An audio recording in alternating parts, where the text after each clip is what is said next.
we can learn when we study art. Hi, welcome to Life and Style. I'm Lori Delisle, and today I am your art docent. So I am actually an art docent in our local schools, and I teach art appreciation to our local elementary school students. And this week I'm going to be teaching to some adorable kindergartners, and you would not believe the things that these kids learn. And I thought, you know what, this is not things that just kindergartners should be hearing about. I think everybody should be learning these things, because not only when you study art do you learn about history and politics and architecture, but you also learn things like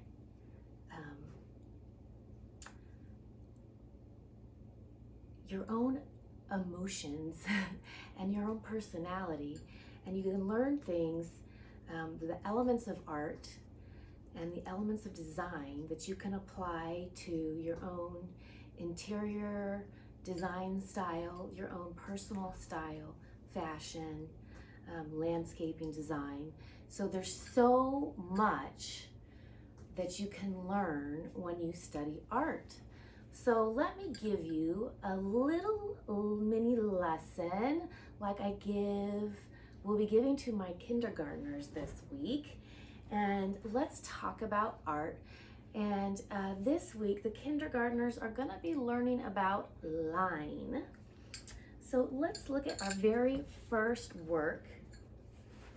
This one is by an American artist. His name is Charles Shearer, and I'll be giving you a little bit more background than what maybe I'd be giving the kindergartners. And this one was painted, Shearer lived between 1883 and 1965. So this is a little bit of more modern contemporary artwork. And so when we look at line in art, artists can use line to do a lot of things. Lulu. And we look in this one, I don't know what you see, but our artist has used line a lot. There's a lot of geometric line. There's lots of line, different types of line, but in art, this one right here, if you see, there's sailboats, and these boats have lots of different lines, lots of geometric lines. We have lots of vertical lines, we have lots of curved lines, and these lines show movement. It's almost like we can see those sailboats rocking on the waves in the harbor there. Do you see that movement? All these sweeping curves in the sails make us feel like these boats are moving. He also used a lot of tonal colors, lots of warm colors, contrasting with these blue colors to set a mood.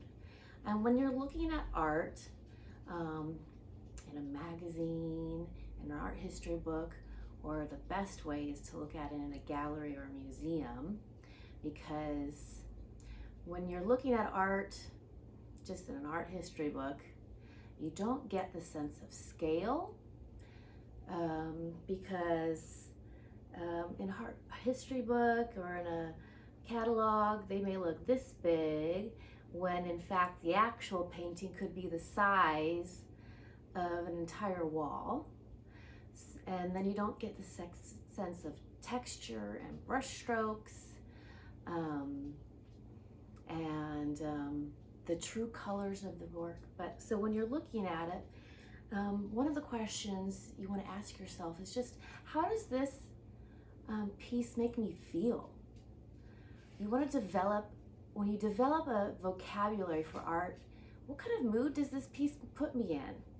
And this will help you just develop a sense of your own emotional awareness.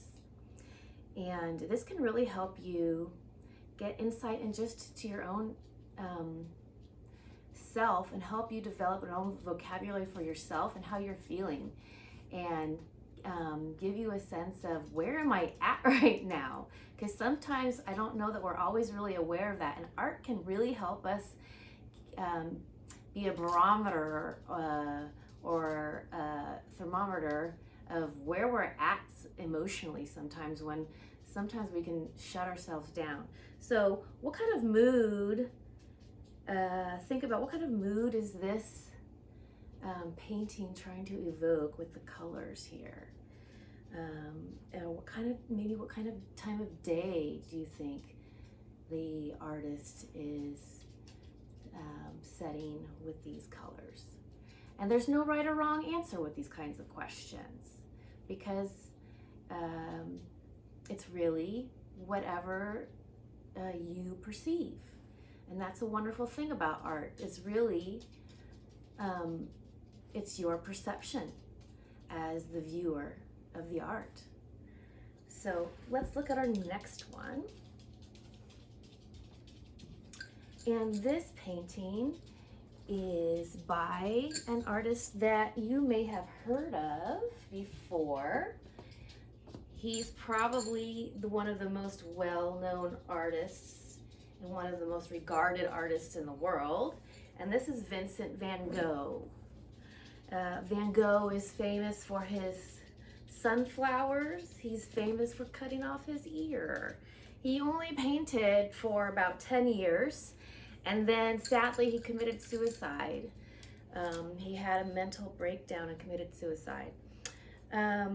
So let's look at his boats and his lines, and let's see what he is saying to us, to you, with his lines. And think about maybe the movement in this painting compared to our last one. Here, think about the movement here with the lines, and then the movement in this one with these lines. Do you see more or less movement with the lines that are created here? We still have a lot of geometric lines, lots of straight. We have now more straight up and down vertical lines here. Okay, and we still have horizontal, diagonal lines, and we still have nice big sweeping curved lines. But there's less movement in this painting. There's a feeling of stillness, isn't there? So, and the colors is, we have a big contrast between colors in the background and then in the foreground. And how does this, what kind of mood does this painting evoke with you between this one and the last one? Between Van Gogh's and Sheeler's, between this one and this one. Similar moods? Which painting would you like to be sitting in? Would you like to be sitting in these sailboats? Or would you like to be sitting in these sailboats? That's another question you can ask yourself when you're looking at art. Would I like to be sitting in that painting? I think I'd like to be sitting here in one of these boats, just maybe in one of those, just floating. Okay, let's go to our next one. So this one, the Van Gogh is a Dutch artist. This one is by André Derain, and it's called Fishing Port, Coulier. And we have very different boats here, don't we? And generally, the kindergartners love these boats. Why do you think? They love the colors. And we have lines again, and we have boats again, but we evoke a very different mood, right? Now we have characters. We have people walking along the shore. We still have our vertical and diagonal lines. We still have some curved lines. And now we have very bright colors and a very different mood.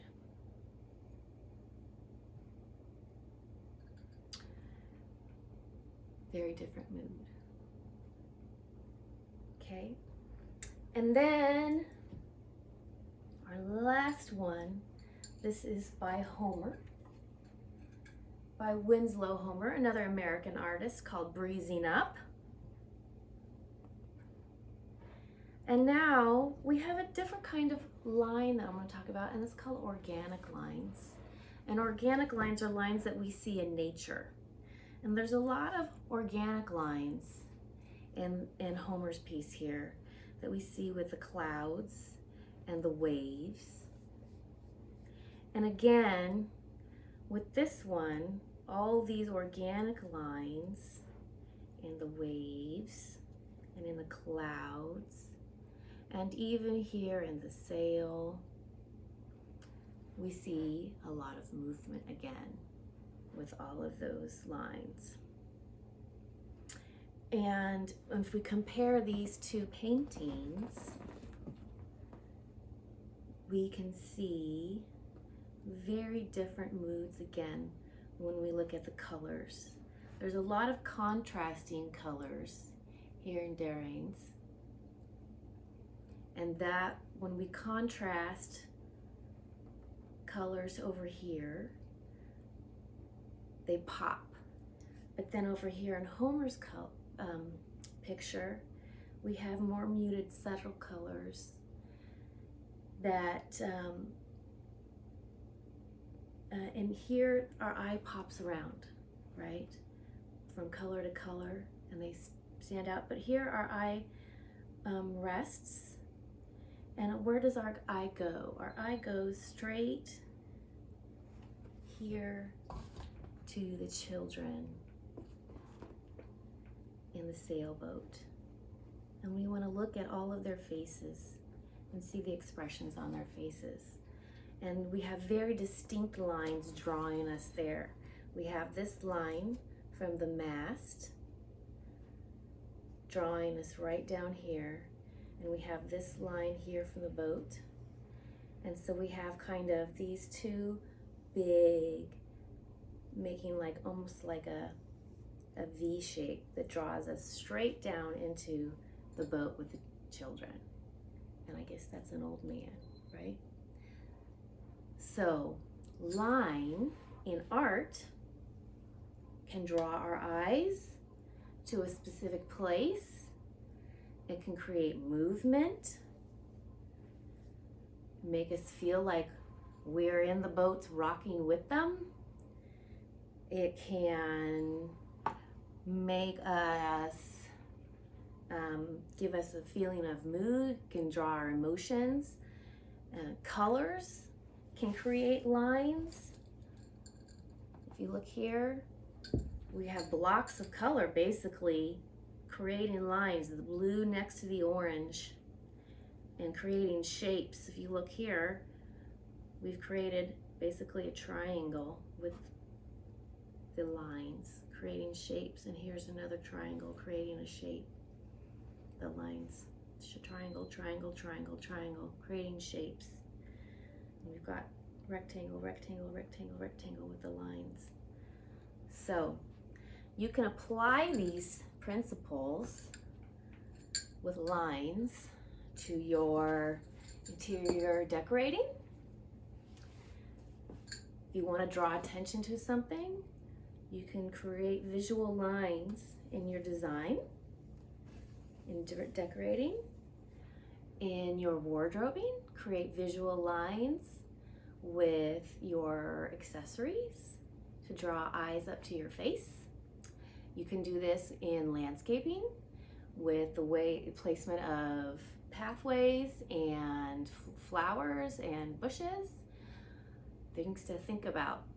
Studying art can help us in design. It can help us in wardrobing. It can also help us study our own mood and see how we're feeling. And because one person can look at this painting and say, oh, look at the children, they're having so much fun on the boat. And somebody else can look at this painting and go, oh my gosh, those children are really scared. They're not having fun at all. And maybe we can think about, oh, maybe that's how I'm seeing the world right now, is maybe the world is looking a little scary to me right now, or maybe I'm up for an adventure. So I hope that this is, in our first Art Docent lesson, inspires you to maybe take another look at art and maybe pop by a museum, and don't try to take in the whole museum. Maybe just find one painting that maybe inspires you a little bit and sit down in front of it and just think about, how's that painting making you feel, okay? Have a fantastic day. Make your life more beautiful by incorporating art.